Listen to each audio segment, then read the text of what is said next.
The moment the power vanishes across North America, the modern world stops instantly. The hum of refrigerators fades into silence. Streetlights, office buildings, and homes plunge into darkness simultaneously. Phones lose signal, internet goes offline. And for over 500 million people, the familiar rhythm of daily life disappears in an instant. This is not a local outage, it is a continent-wide blackout. A scenario experts warn could be triggered by a massive solar storm, a cyber attack on the grid, or an electromagnetic pulse. Transportation chaos erupts immediately. Traffic signals stop functioning, turning intersections into dangerous mazes of stalled vehicles and honking horns. Subway trains in major cities grind to a halt, trapping passengers underground. Airports are paralyzed, with radar systems down and runway lights dark. Planes cannot take off or land safely. Highways quickly gridlock as motorists attempt to navigate without electronic guidance, creating cascading delays across the continent. Hospitals switch to backup generators, many designed to last just 96 hours.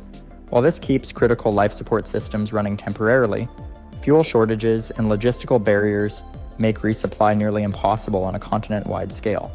Medical teams must make impossible decisions: which patients receive care and which procedures can be delayed. Vulnerable populations, those on ventilators, dialysis, or other essential equipment, face immediate life-threatening risk. Communication systems begin to collapse. Cell towers, data centers, and internet hubs rely on electricity to function. Even with emergency batteries or generators, their backup lasts only hours or days. As each system fails, first responders and government agencies struggle to coordinate.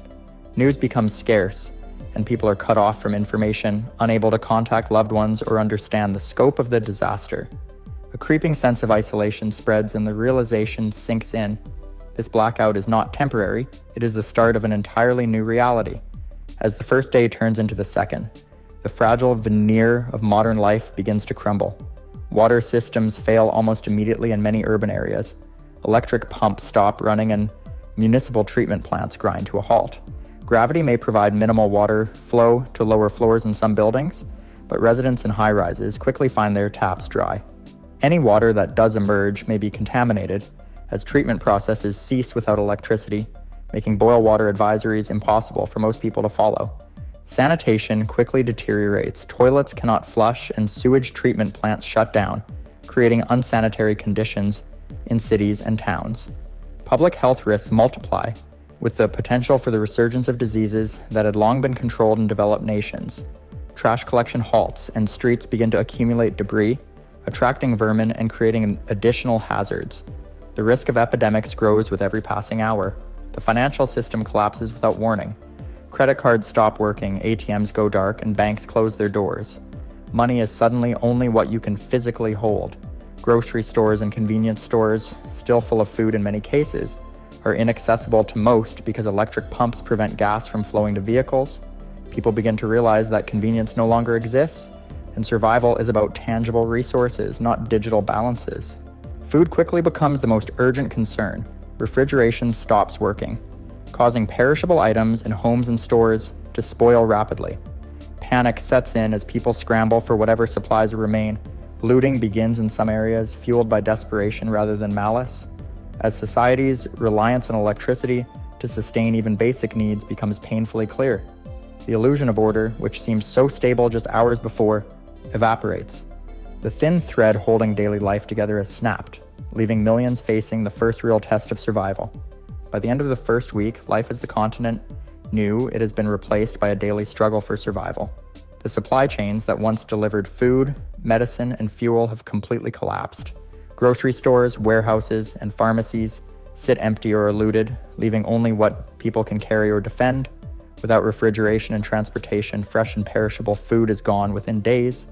Canned and preserved goods become precious commodities, often guarded jealously by those who obtained them first. Urban areas, densely packed with millions of people, turn into epicenters of scarcity and danger.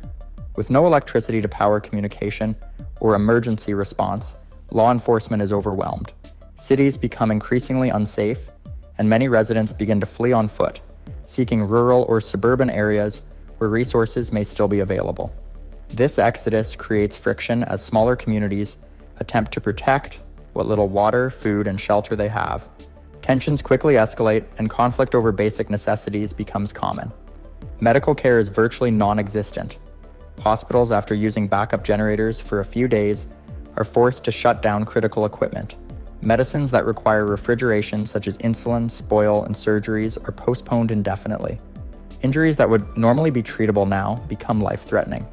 Epidemics of preventable diseases begin to emerge due to contaminated water, poor sanitation, and the collapse of public health systems. Transportation is effectively paralyzed. Fuel exists in storage facilities and refineries, but without working pumps, it is inaccessible to the majority of people. Vehicles stuck in traffic or abandoned are rendered useless, and the breakdown of infrastructure means that any attempts at organized evacuation are chaotic and dangerous. Railways, ports, and airports are shut down entirely, severing vital links between regions. Within 7 days, the technological conveniences of the modern world have vanished, leaving millions dependent on raw survival skills and the luck of their location. A month after the continental blackout, North America is almost unrecognizable. The initial chaos of the first week has given way to a grim, enduring struggle for survival. Cities have emptied as residents either fled or perished. Small, isolated communities have become the primary centers of human habitation, often fortified against outsiders. Local governance, if it exists, is fragmented. Law and order are enforced inconsistently, sometimes by volunteers or armed factions, rather than official authorities. Agriculture has become critical. People rely on hand tools, animal labor, and unpowered irrigation systems. Modern farming equipment dependent on electricity or fuel sits idle, and crop yields have fallen sharply. Communities that once depended on imported goods now attempt to grow as much of their own food as possible. Knowledge of traditional farming, water purification, and shelter construction becomes the most valuable skill set. Those without these skills struggle to survive. Medical systems are nearly extinct. Hospitals and clinics have closed due to lack of electricity and supplies. Medicines that were previously mass-produced or refrigerated no longer exist. Even minor injuries or infections can become fatal. Epidemics of diseases such as cholera, typhoid, and influenza emerge rapidly due to poor sanitation and contaminated water supplies.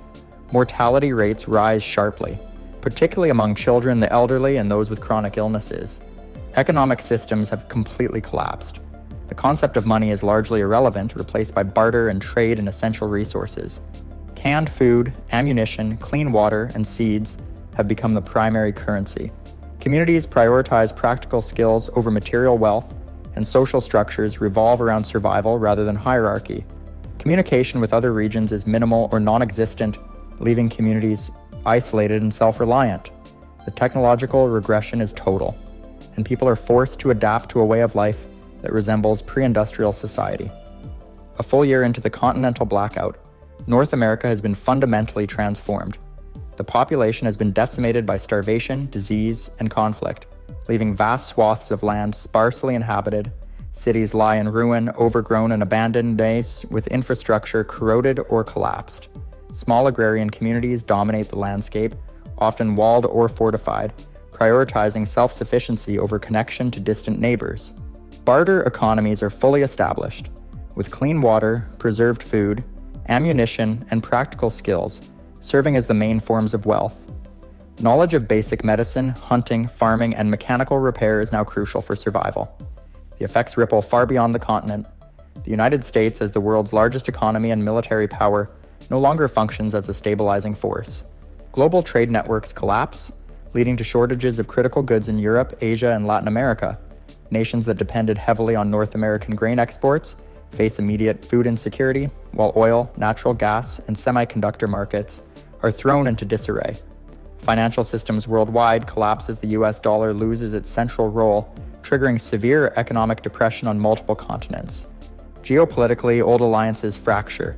Countries scramble to secure resources, borders, and regional influence. Conflicts that have been managed through diplomacy escalate, and military tensions rise. While nuclear arsenals remain secured by protocols, long-term command and control challenges present an unprecedented risk. Governments adapt to new realities, often operating in isolation or under extreme scarcity, and some formerly stable nations struggle to maintain cohesion. On the societal level, humanity has adapted to a drastically different world. Communities have developed localized governance and emergency systems, traditional skills, ingenuity, and cooperation determine survival. Education and technology regress to simpler, more practical forms, focused on immediate needs rather than abstract advancement. The environment begins to recover in some areas, with abandoned urban zones reverting to wilderness. Wildlife populations rebound where humans have retreated, creating a stark contrast between desolation and renewal. The scenario illustrates a profound truth. The modern world is extraordinarily dependent on electricity and interconnected infrastructure.